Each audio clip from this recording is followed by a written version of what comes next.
Good evening, visitors, and welcome to the Australian War Memorial's Last Post ceremony. My name is Sharon Baum, and joining us today from the Royal Australian Navy is Lieutenant Anthony Marr. Today, we commemorate Vietnam Veterans Day. Originally known as Long Tan Day, the 18th of August commemorated the Battle of Long Tan, which occurred 60 years ago today on the 18th of August, 1966.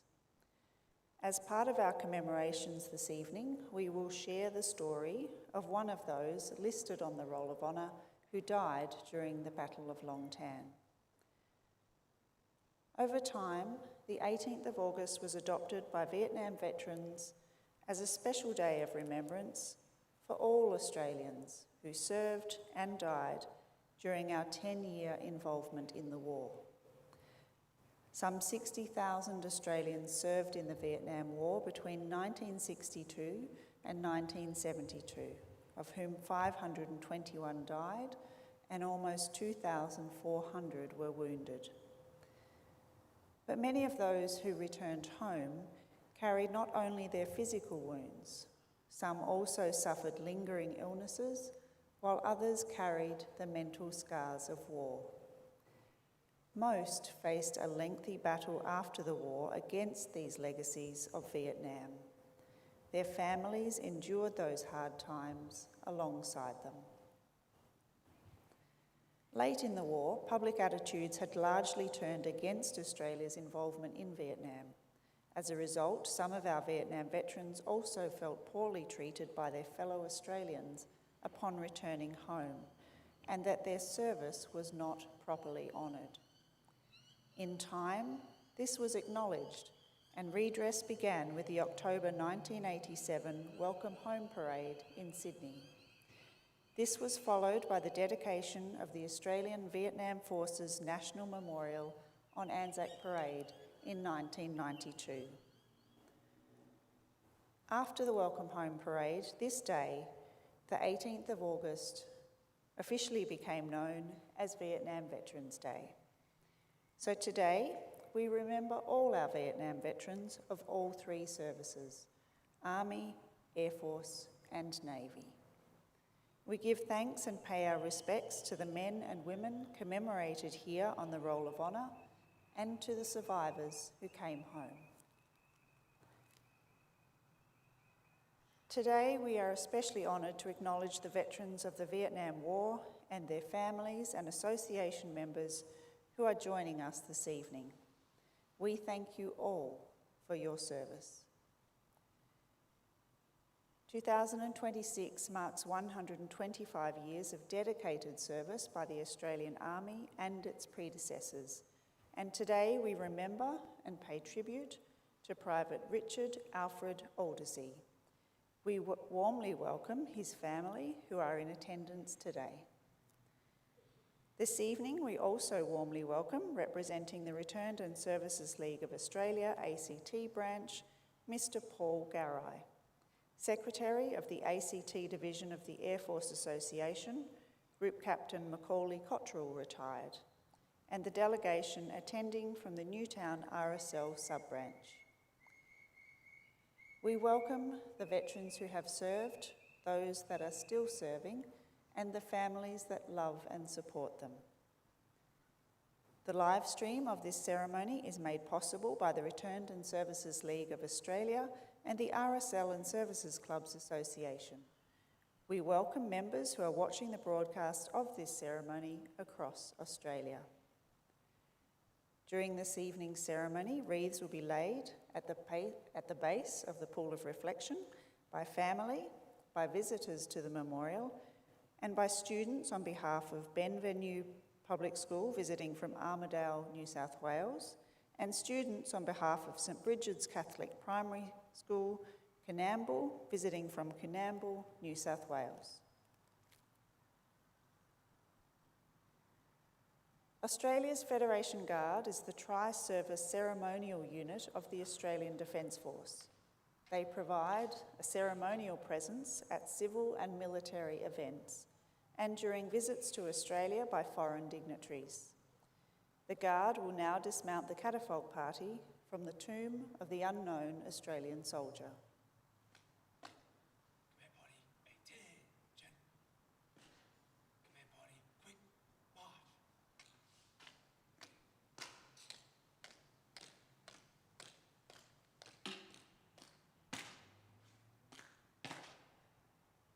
Catapult party, attention. Catapult party, present arms. Catapult party, shoulder arms. Catapult party, inwards, turn.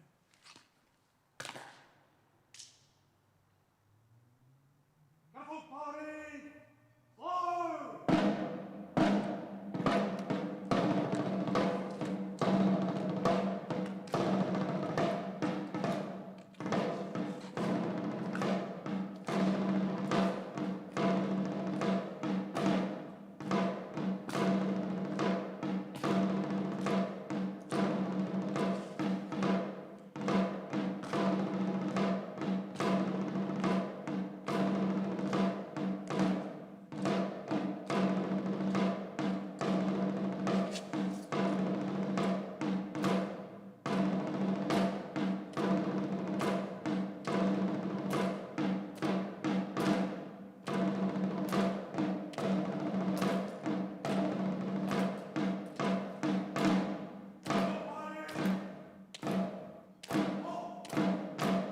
Catapult party, present arms.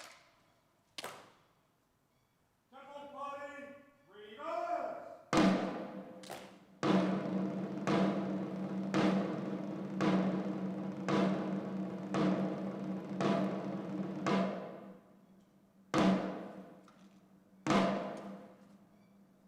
Catapult party, restore.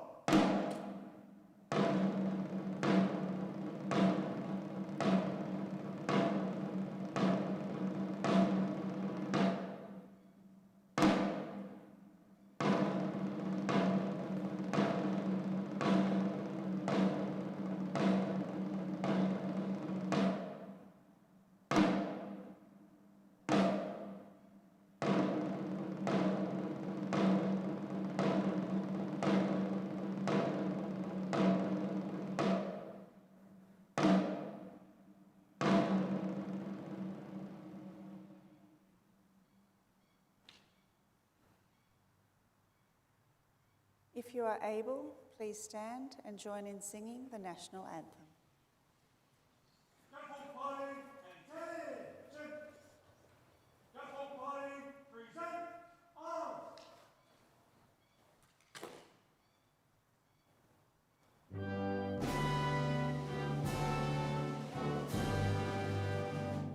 Australians, oh let us rejoice, for we are one and free. We've golden soil and wealth for toil, our home is girt by sea. Our land abounds in nature's gifts of beauty, rich and rare. In history's page, let every stage advance Australia fair. In joyful strains, then let us sing, advance Australia fair. Catapult party, shoulder arms. Catapult party, order arms.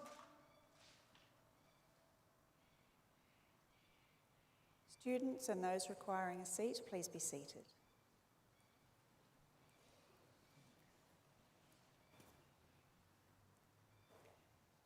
The Australian War Memorial was the vision of Charles Bean, Australia's First World War official historian. Bean landed with the Australian troops on Gallipoli and stayed with them at the front through to the end of the war.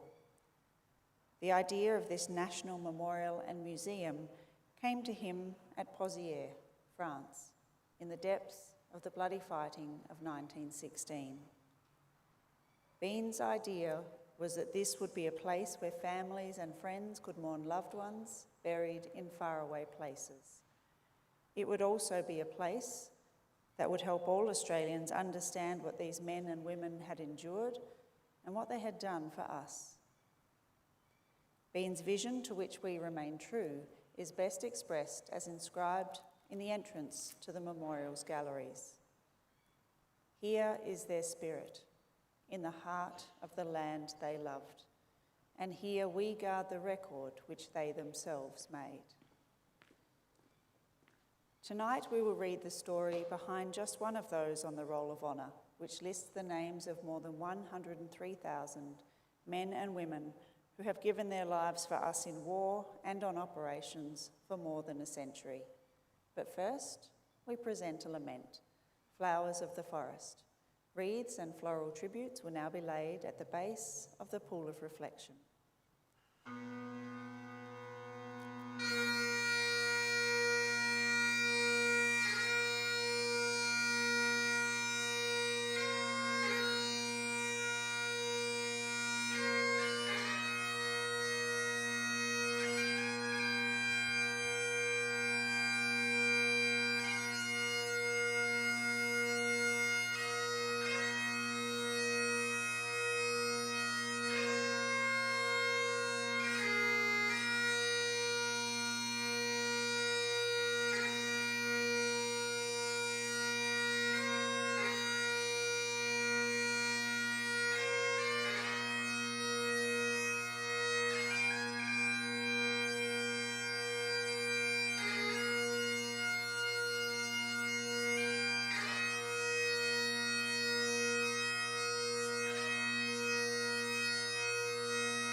Today, we remember and pay tribute to Private Richard Alfred Aldersea.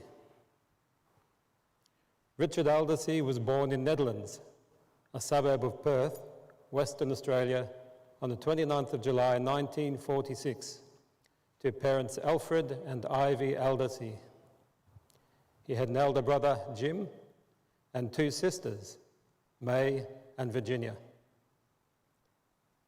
Known to his family and friends as Dick, the young Aldersea and his siblings spent their school years in the southwest of WA, in country towns such as Northcliffe, Gwinnett, Treesville, and Manjimup. He did not take well to school and was often in trouble, but Dick Aldersea was a humorous, adventurous young man who enjoyed fishing and shooting and the outdoor life. In 1961, the family moved back to the city, settling in Subiaco.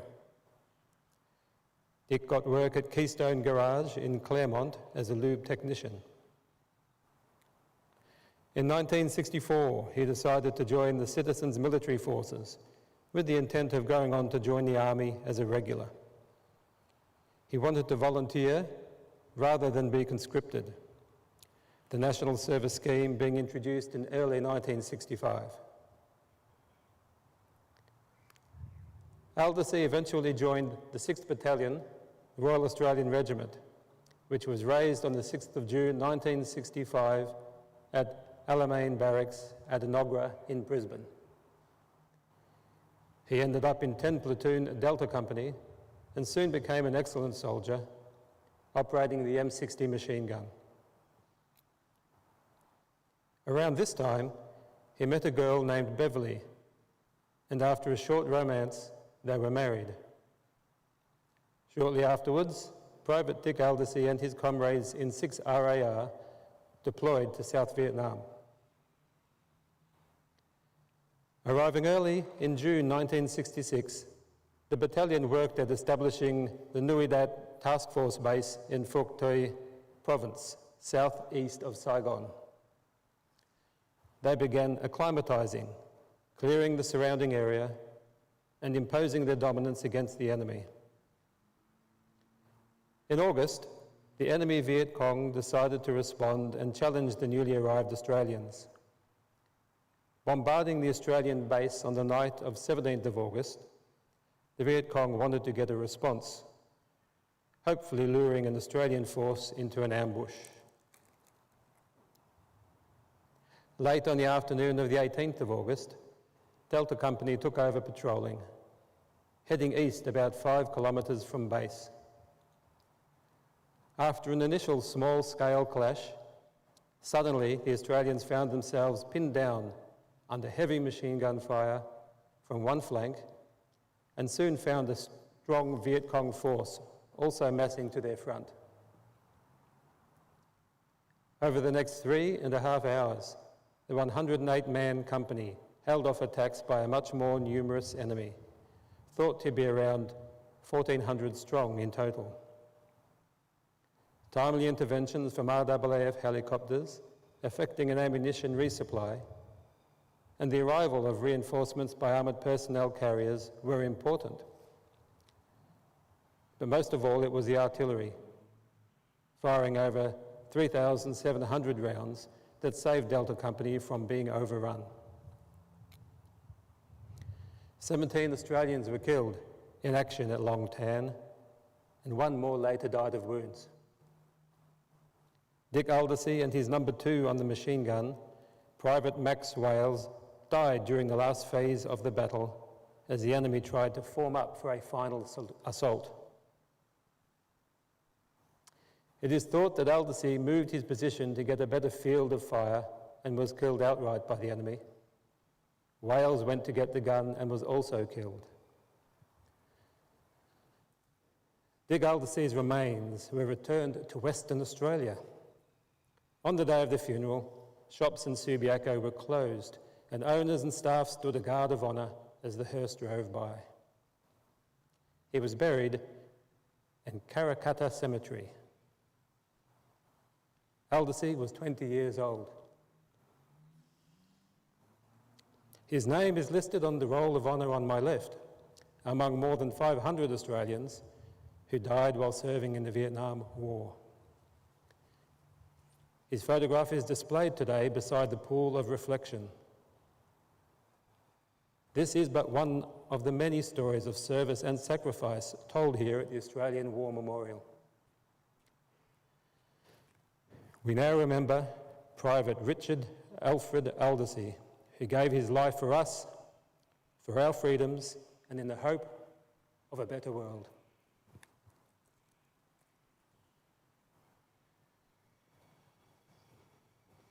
Catapult party, shoulder, arms. Please stand for the reading of the Ode and the sounding of the last post.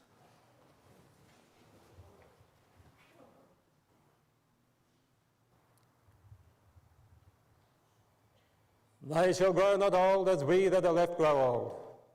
Age shall not weary them, nor the years condemn. At the going down of the sun and in the morning, we will remember them. We will remember them. Catapult party, present, arms.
Catapult party, shoulder, arms.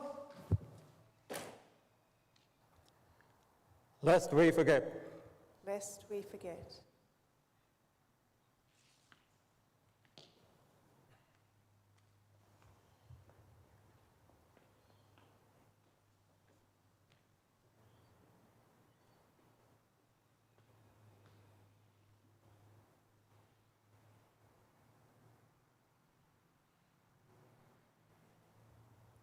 Catapult party, keyword, turn.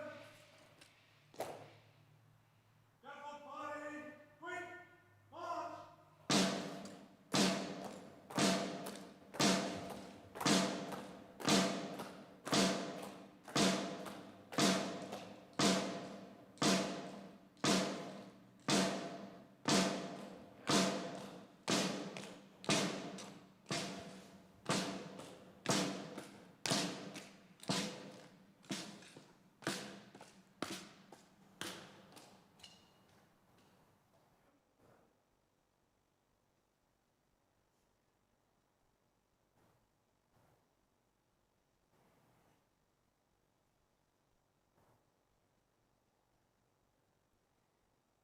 We leave you this evening with the words of the memorial's founder, Charles Bean. Many a man lying out there at Poziere or in the low scrub at Gallipoli, with his poor, tired senses barely working through the fever of his brain, has thought in his last moments, well, it's over. But in Australia, they will be proud of this. Ladies and gentlemen, girls and boys, that concludes the last post ceremony. On behalf of the Director, staff and volunteers, thank you for visiting the Australian War Memorial today, and we wish you all a very pleasant evening. Thank you.